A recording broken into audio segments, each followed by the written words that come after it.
ও জি sir suppose আসতেন এইখানে chair আছে, আপনারা একটু জায়গা করে দেন এইখানে বসার জন্য তাদেরকে। আসেন আসেন, অল্প সময়ের ভিতরে আমি শেষ করার জন্য আমি চেষ্টা করবো ইনশাআল্লাহ। আলহামদুলিল্লাহ جعله عينين ولسانا وشفتين وهديناه النجدين আল্লাহ রাব্বুল আলামিন বলেন, আমি আল্লাহ রাব্বুল আলামিন দুইটা চোখ, একটি জিহ্বা, দুইটি ঠোঁট আমি আল্লাহ তোদেরকে কি দেই নাই। মাইকের আওয়াজ দূরে অনেকে চঞ্চল করে মাইকে দেন না।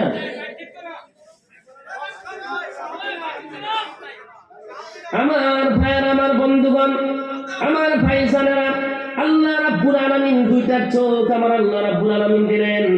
এই যে দুইটা চোখ দিয়া তুমি যে এত সুন্দর সুন্দর আলিম ওলামাকে দেখতেছো, আমাকে দেখতেছো, এর পূর্বে একজন বহুত বড় একজন মৌলানা মুফতি সাহেব এখানে এসেছিল। বাবা রে, দেখার সঙ্গে সঙ্গে তোমাদের সগীরা গুনাহগুলো মাফ হইয়া গেছে।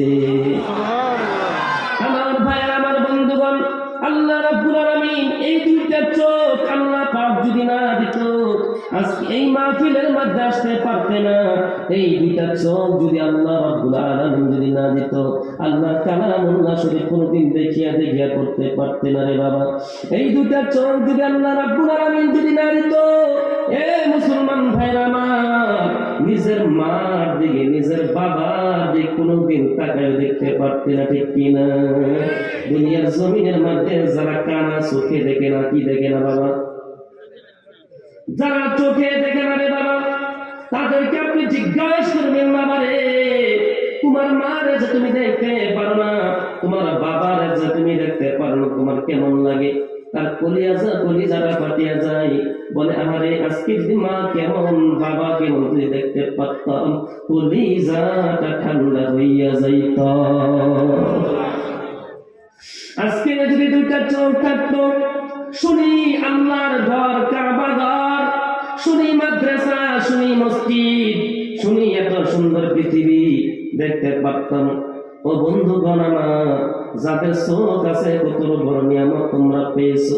মুসলমান ভাইরা আমার, যাদের চোখ আছে দেখেন না, এই হুজুর কোটি কোটি টাকার মালিক, পয়সার কোনো অভাব নাই, প্রতি বছরে বছরে বছরে বছরে খরচ করে, কিন্তু এই হুজুর বলতে পারবে না আমার হজ কবুল হয়েছে কিনা, আমার হজ কবুল হয়েছে কিনা। তোমার দুইটা চোখ আছে বাবা, তোমার মা আছে, তোমার বাবা আছে রে বাবা।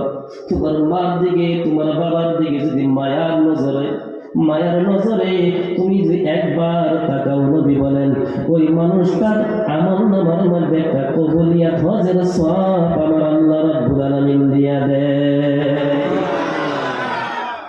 এ বন্ধুগণ আমার, মা আছে, বাবা আছে, মার দিকে বাবার দিকে মায়ের নজরে দিয়ে একটা বার তাকাও, একটা বার তুমি যদি তাকাও রে বন্ধুগণ আমার ভাইরা, আল্লাহর নবী বলেন ও সাহাবারা, শুনে নাও, তোমরা জেনে নাও, মার দিকে বাবার দিকে যদি একবার তাকাও, একটা কবুলিয়াত হজের সওয়াব পাইয়া ফেলবা।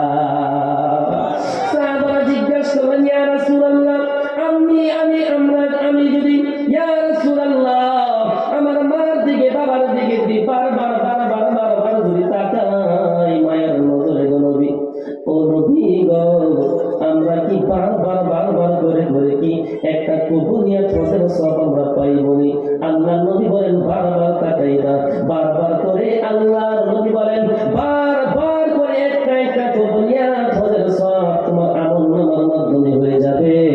আর আজকে আমাদের দুইটা চোখ আছে আমার ভাইয়েরা, এই দুইটা চোখের মূল্য দেই না। এই দুইটা চোখ দিয়ে আই বন্ধুগণ ফেসবুক আর মোবাইলের মধ্যে দেখি কিনা, মার দিকে তাকাই না, বাবার দিকে তাকাই না ভাইয়েরা আমার। আল্লাহ রাব্বুল আলামিন বলেন আলাম নাজআল লাহু আইনাইন ওয়া লিসানান ওয়া শাফাতাইন। আল্লাহ রাব্বুল আলামিন জবান দিয়েছে, জিহ্বা দিয়েছে বাবা। এই জিহ্বার আমার আল্লাহ রাব্বুল আলামিন ছাগলের জিহ্বার মতন আমার আল্লাহ রাব্বুল আলামিন দেয় নাই, ওই জিহ্বার গরুর জিহ্বার মতন দেয় নাই, ওই জিহ্বার হাতের জিহ্বার মতন আমার আল্লাহ দেয় নাই। এ মুসলমান ভাইয়েরা আমার, লফজে আল্লাহ পুর করে যেমন করে আল্লাহ বলে আল্লাহকে ডাকতে পারো, ওই আল্লাহ ছাগল ডাকতে পারবে না, ওই আল্লাহ হাতি ডাকতে পারবে না রে বাবা, গরু আল্লাহ বলে ডাকতে পারবে না। আশরাফুল মাখলুকাত মানুষ আমরা আল্লাহকে আল্লাহ বলে ডাকতে পারি। আল্লাহ রাব্বুল আলামিন বলেন, বান্দারে আমি আল্লাহ রাব্বুল আলামিন তোমাদেরকে বড় সুন্দর করে বানাইলাম। বান্দারে জানি তোমাদেরকে আদর করে বানাইলাম, এত সুন্দর করে বানাইলাম কারণ জানো, ওয়ামা খালাকাতুল জিন্না ওয়াল ইনসা ইল্লা লিয়াবুদুন, আমার ইবাদতের জন্য, আমার বندگی করার জন্য। জোরে করে না সুবহানাল্লাহ। খুশি আত্মবস্তে তোমরা তোমরা ওয়া সুবহানাল্লাহ। আমার ভাইয়েরা, আমার বন্ধুগণ, এ মুসলমান ভাইয়েরা আমার, আল্লাহ রাব্বুল আলামিন আমাদেরকে বানাইলেন আল্লাহর ইবাদতের জন্য। আমরা কি আল্লাহর ইবাদত করি?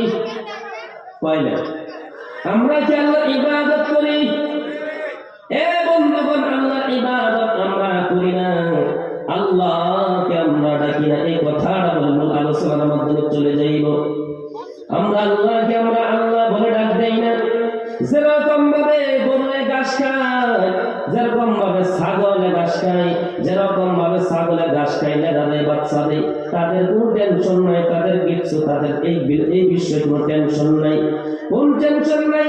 তাদের আল্লাহ আছে কিনা তাদের টেনশন নাই, ঘাস খাইলে তাদের কোনো টেনশন নাই, বাচ্চা দেয়, মালিকে পালে। আমার বন্ধুগণ দাদারা, বাড়ির থেকে কেউ 7টার সময় বাহির করে, কেউ আবার 8টার সময় বাহির করে, আসে না না মুসলমান ভাইয়েরা আমার, তারা আল্লাহ আছে বলে এরকম তারা টেনশন তাদের মাথার মাধ্যমে নাই।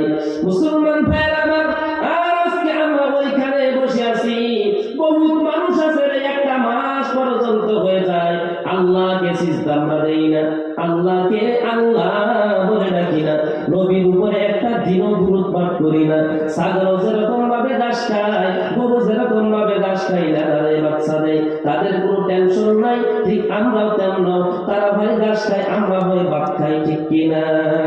হয় আমরা ভাত খাই, সারাদিন চলে যাই, ফজর কোন দিকে গেল, আসর কোন দিকে গেল, জোহর কোন দিকে গেল, ওই দিকে আমাদের কোনো টেনশন নাই, শুধু টেনশন খালি লাগে আর লাগে, লাগে আর লাগে, বাড়ি লাগে, আমার এইটা লাগে, আমার এইটা লাগে, যেরকম ভাবে খাওয়া লাগে। এইটার অভ্যাস হলো জানোয়ারের, আর এই জানোয়ারের মতো আমরা, ঠিক কিনা? ঠিক কিনা? হে মুসলমান ভাইয়েরা আমার, এখন আমি বলবো এই বস্তুটা আজকে আমাদের একদম, আজকে এখানে উদ্দেশ্য নেব আল্লাহর ইবাদত করবো, আল্লাহর বندگی করবো, 5 ওয়াক্ত নামাজ আমরা কায়েম করবো, 1 ওয়াক্ত নামাজ ছাড়বো না। এই তো